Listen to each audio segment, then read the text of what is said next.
Alright, Axie grinding. Happy Sunday guys, October 13. So let's update natin kung anong status ngayon ng AXS grinding natin. So umpisahan muna natin dito sa presyo ng AXS. So far, October 13, Sunday, $4.73, tumaas siya ng 0.52%. Ngayon puntahan natin yung play to rise status natin.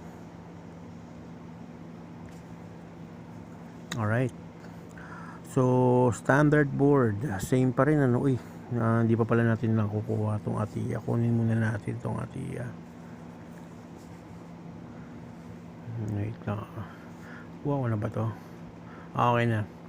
So yan, nakuha na natin yung ATIA, 10 points, Classic 35 points, Origin 35 points. So total 560 points for the whole week.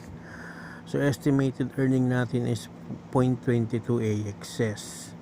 Ngayon sa Premier, okay, so nakuha natin 19 points, panalo ng isang battle sa Classic, and also itong 100 points na win Cursed Coliseum.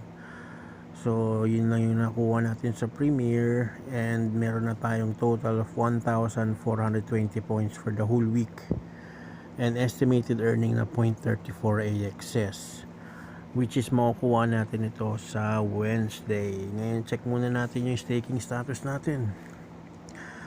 So far same pa rin yung status ng AXS natin, 10.6234 sa halagang $50.21, at ang ating claimable na nakastake 0.0286318 AXS.